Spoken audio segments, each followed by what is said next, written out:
বন্ধুরা, good morning. আমি তৈরি করছি একদম ভিলেজ স্টাইল দেশি মুরগির ঝোল।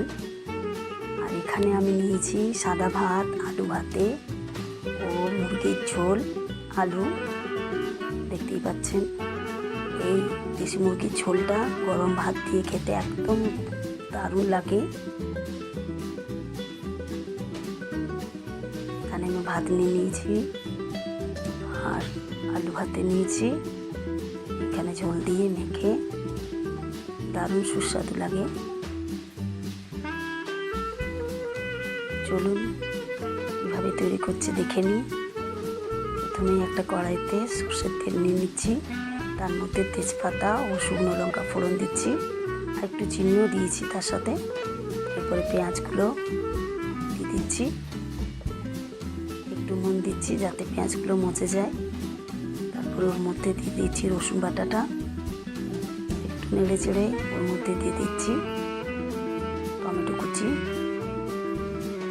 আবার নেড়ে ছেড়ে দিয়ে দিচ্ছি আদা বাটা,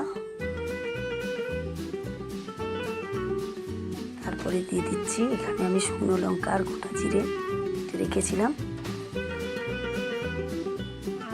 সব কিছু মশলা নেড়ে ছেড়ে ওর মধ্যে দিয়ে দেবো হলুদ গুঁড়ো,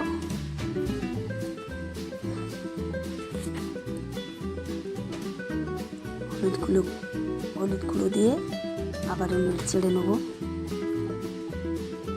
এরপরে দিয়ে দিচ্ছি মাংসের টুকরোগুলো। এখানে আমি 1 কেজি 600 দেশি মুরগির মাংস নিয়ে এসেছি। এরপর কিছুক্ষণ নেড়ে চেড়ে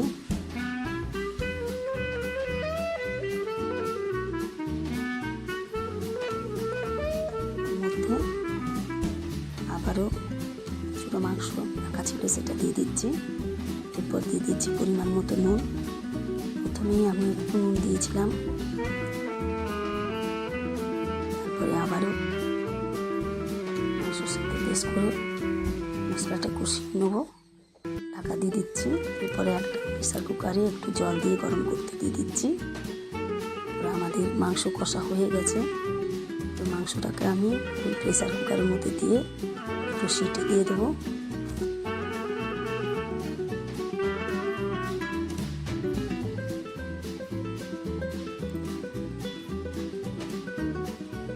এদিকে আমরা আলুটাকে হলুদ জলে সেদ্ধ করতে দিয়েছি। প্রেসার কুকার থেকে বার করে আমরা একটা অন্য পাত্রে দিয়ে দিচ্ছি। তারপরে সেদ্ধ আলুগুলো মিশিয়ে কিছুক্ষণ ফুটিয়ে নেব। তাহলে তৈরি হয়ে গেল আমাদের একদম ভিলেজ স্টাইল দেশি মুরগির ঝোল। ভালো লাগলে লাইক, কমেন্ট, শেয়ার করবেন।